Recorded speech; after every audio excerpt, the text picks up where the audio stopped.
វិស័យការងារផ្នែក IT នៅក្នុងប្រទេសកម្ពុជារបស់យើងកំពុងតែមានការកើនឡើងក៏ដូចជារីកចម្រើនពីមួយឆ្នាំទៅមួយឆ្នាំតែអ្នកនរគ្នាចង់ដឹងទេថា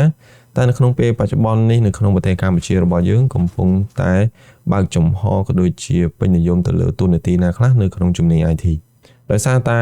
នៅក្នុងពេលបច្ចុប្បន្ននេះមិនថានៅក្នុងពិភពលោកនៅក្នុងប្រទេសកម្ពុជារបស់យើងវិស័យ IT នេះគឺកំពុងតែមានការរីកចម្រើនជាពិសេសនោះគឺបច្ចេកវិទ្យាតែម្ដងដែលយើងបានដឹងស្រាប់ហើយនៅក្នុងពេលបច្ចុប្បន្ននេះគឺ AI កំពុងតែមានការរីកចម្រើនខ្លាំងមែនទែនដូច្នេះហើយវាធ្វើឲ្យតួនាទីមួយចំនួននៅក្នុងផ្នែក IT កំពុងតែមានបម្រែបម្រួល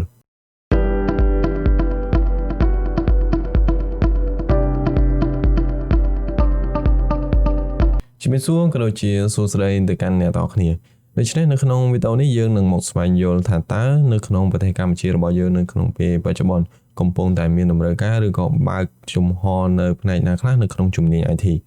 ខាងក្រោមនេះគឺជាការងារផ្នែក IT ចំនួន10ដែលខ្ញុំនឹងលើកយកមកចែកជូនទៅកាន់អ្នកទាំងអស់គ្នាតាមរយៈការយល់ដឹងនិងការស្រាវជ្រាវកន្លងមកទី1នេះគឺអ្នកអភិវឌ្ឍកម្មវិធីដែលយើងហៅថា software developer អញ្ចឹង software developer គាត់មានតួនាទីនៅក្នុងការអភិវឌ្ឍនៅ app ដែល run នៅលើទូរស័ព្ទដៃឬក៏នៅលើ computer ទី2នោះគឺអ្នករចនាគេហទំព័រដែលយើងហៅថា web developer ឬក៏ web design ដែលគាត់មានតួនាទីធ្វើការទៅលើ front end back end UX UI design ជាដើមទី3នោះគឺអ្នកគ្រប់គ្រងបណ្ដាញឬក៏ network administrator ដែលគាត់មានតួនាទីនៅក្នុងការដំឡើងថែទាំនៅប្រព័ន្ធបណ្ដាញ network នៅក្នុងក្រុមហ៊ុនរបស់អ្នកទាំងគ្នានិងគ្រប់គ្រងទៅលើ server ក៏ដូចជាការពារប្រព័ន្ធសុវត្ថិភាពជាដើមទី4នោះគឺផ្នែកសន្តិសុខព័ត៌មានដែលយើងហៅជាភាសាអង់គ្លេសថា cyber security ដែលនៅក្នុងផ្នែកនេះគឺមានតួនាទីនៅក្នុងការជួយទប់ស្កាត់ក៏ដូចជាស្វែងរកនៅចន្លោះប្រហោងដើម្បីកុំឲ្យមានការវាយប្រហារពី attacker មកកាន់ប្រព័ន្ធ system របស់យើងទី5នោះគឺអ្នកវិភាគទិន្នន័យឬក៏យើងហៅថា data analysis ឬក៏ data science ដែលផ្នែកនេះគាត់មានតួនាទីនៅក្នុងការវិភាគទិន្នន័យនៅក្នុងប្រព័ន្ធ system និងនៅក្នុងអាជីវកម្មរបស់អ្នកទាំងគ្នាទី6នេះគឺជាផ្នែកមួយដែល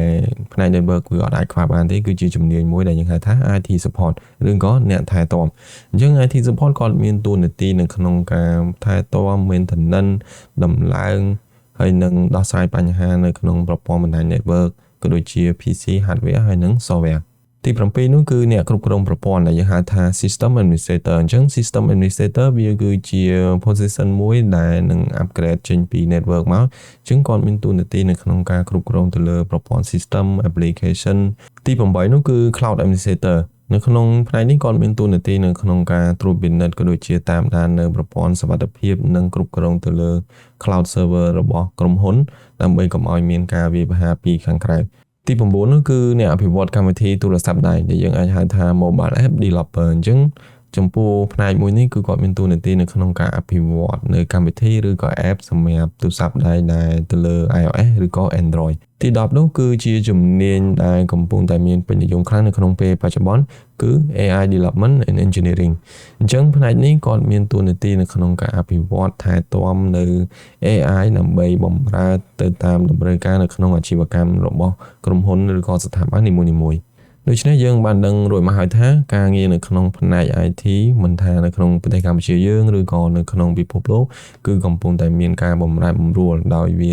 ប្រែប្រួលទៅតាមវិស័យនេះបច្ចេកវិទ្យាដែលកំពុងតែមានការរីកចម្រើនខ្លាំងមែនទែន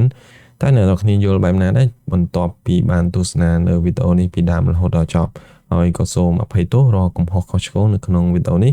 យើងនឹងជួបគ្នានៅវីដេអូក្រោយហើយកុំភ្លេចជួយ support ពួកយើងតាមរយៈការ like share comment និងចូលទៅកាន់ channel YouTube របស់ OneMix ដើម្បី subscribe នៅ channel ព្រមទាំងទទួលបាននៅវីដេអូចែករំលែកចំណេះដឹងថ្មីៗអំពីវិស័យបច្ចេកវិទ្យាបន្តទៀត